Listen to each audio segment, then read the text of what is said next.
Salut les amis et bienvenue sur l'arène Hakem où le football mérite d'être vécu. Tout d'abord, je commence par m'excuser, n'est-ce pas les amis? Je fais avec le maillot de bord, mon matériel m'a lâché, mais qu'à cela ne tienne, Chelsea vient de remporter son match, en tout cas importantissime, face, n'est-ce pas, à Tottenham Hotspur. C'était un derby, et un derby, on le gagne, et c'est important. Avant que je ne puisse développer cette vidéo, commence par t'abonner, liker et partager la chaîne. Let's go pour le débrief. Les amis, Chelsea-Tottenham, en tout cas, un derby pas comme les autres, étant donné qu'il y avait un enjeu. Normalement, notamment, Chelsea devait récupérer sa 4e place parce que hier, Manchester City a gagné. Et chose, en tout cas, qu'on a vu avec Chelsea parce que on a remporté notre match 1-0 face à Tottenham. Même s'il y a beaucoup à dire dans cette rencontre, dans ce match, le plus important, il faut vraiment noter que Chelsea commence son match de manière trop calme, de manière timide, parce qu'on s'est rendu compte que l'équipe de Tottenham Hotspur a vraiment verrouillé, en tout cas le milieu ou encore le cœur du jeu, pour, n'est-ce pas, imposer à Chelsea de pouvoir utiliser que les côtés. Et on a vu cette séquence ou encore ce scénario du début jusqu'à la fin du match.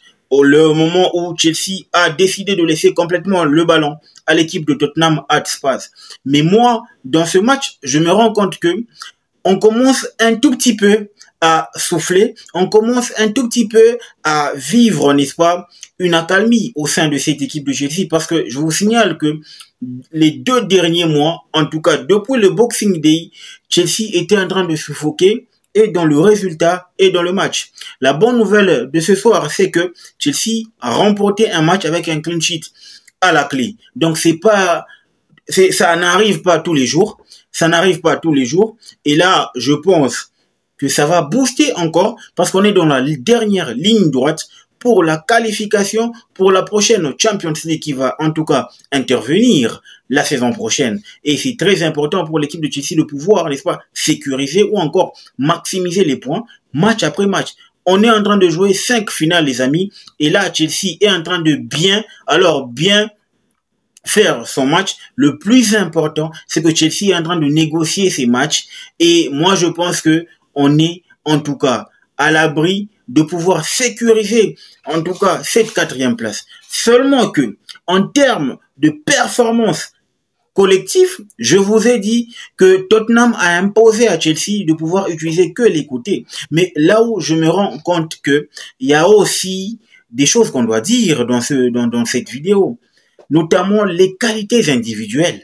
Mais à partir du moment où vous vous rendez compte que l'équipe a verrouillé, en tout cas sa défense, et que vous passez sur les côtés, pour moi, je trouve qu'il est important de pouvoir provoquer la défense, de pouvoir provoquer en tout cas les latéraux, permettre à ce que ces derniers rentrent beaucoup plus dans leur camp pour pouvoir, n'est-ce pas, utiliser le rang central. Parce que à partir du moment où on se retrouve dans ce rang central, avec des joueurs qui sont tellement capables, à l'instar de Enzo Fernandez, ainsi que Moïse Caicedo, qui peuvent quand même décanter, étant donné qu'ils sont des bons milieux de terrain, je pense qu'on exploiterait très bien, en tout cas les failles de Tottenham, parce que je me suis rendu compte que Tottenham, c'est la pire défense de la Première Ligue.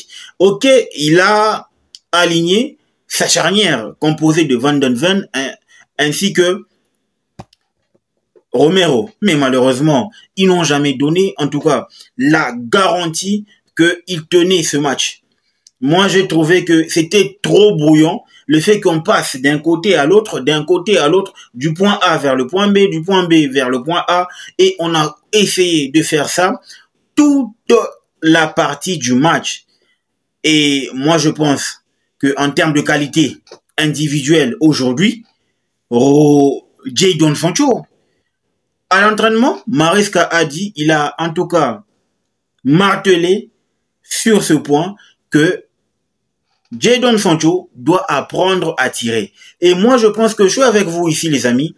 Depuis le début de la saison, je ne cesse de dire que Jadon Sancho doit apprendre à tirer. C'est très important, les amis. Jadon Sancho doit apprendre à tirer. Plus il apprend à tirer, ça va venir de soi. Mais moi, je trouve que c'est un Jadon Sancho qui est toujours fidèle à lui-même. C'est-à-dire qu'il est en train de croire en ses qualités. On ne tire jamais. On essaie de rentrer encore et encore. En tout cas, dans l'intérieur, question de chercher à faire une passe. C'est bien beau de faire tout ça. Mais à un certain moment, il faut qu'il sache qu'il y a ses coéquipiers qui seront toujours pas disponibles. Donc, c'est à lui de prendre, en tout cas, les décisions de pouvoir tirer au but. Ça pourrait sonner. Ça pourrait, en tout cas, payer. Et ça a failli payer parce que Vicario a sorti un arrêt monstrueux et qui a permis, n'est-ce pas, à Tottenham d'espérer. Là où je trouve que Pedro Nieto également, à part les courses, courir, etc., faire des efforts défensifs, je trouve qu'il n'y a aucune qualité. Je trouve qu'il n'y a vraiment pas de qualité en termes de ce que j'aurais pu espérer que Nieto apporterait à cette équipe de Chelsea. Il n'y a pas de qualité technique, ça court. Mais au fond, il n'y a rien. Les amis, moi, je trouve que la seule, en tout cas, bonne note du match, pour moi, je trouve que c'est le retour de Cole Palmer, parce que ça faisait longtemps, après 16 matchs, les amis, le revoilà avec une passe décisive. Il fallait le faire. Il fallait être Cole Palmer pour pouvoir le faire parce que c'est une période de disette qu'il oubliera jamais. Mais moi, je trouve que c'est important.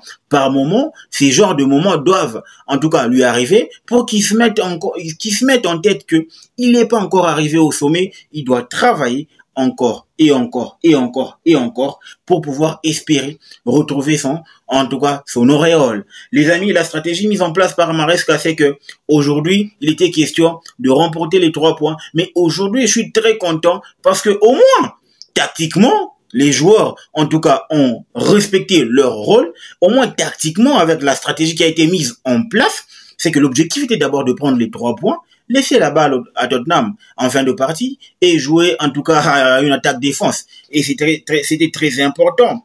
On a essayé de pouvoir contenir cette équipe de Tottenham. Si vous avez en tout cas bien regardé le match, vous constater que Tottenham n'a pas eu gain de cause en termes d'occasion. Tottenham, en tout cas, s'est fait bouffer dans tous les compartiments. Seulement que, en toute fin de partie, on leur a laissé la balle. Et seulement que, en toute fin de partie, Chelsea a levé le pied sur le ballon. Mais moi, je trouve que c'était une stratégie tellement intéressante de la part de Enzo Maresca. Je trouve qu'il est en train aussi de passer un très bon moment, étant donné que Chelsea a vraiment repris, en tout cas, le souffle pour pouvoir finir en beauté ce championnat. Et ça, c'est à mettre à l'actif de Enzo Maresca. Je trouve que le moment marquant, c'est le retour de Cole Palmer et le retour de Nicolas Jackson. On a vu que c'est un Chelsea sans Nicolas Jackson et un Chelsea avec Nicolas Jackson, c'est 2 mondes différents. On a senti que aujourd'hui on a vu dans le jeu ou encore dans l'organisation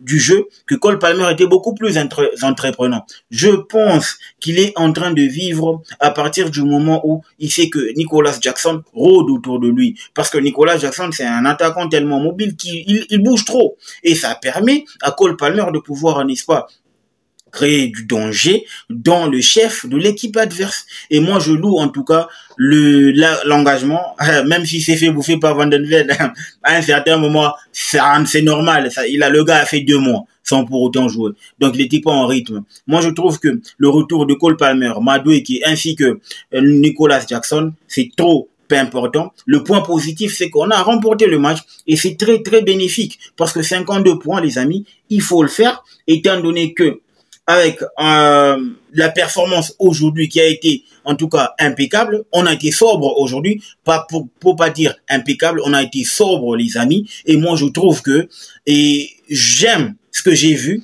j'ai aimé ce que j'ai vu.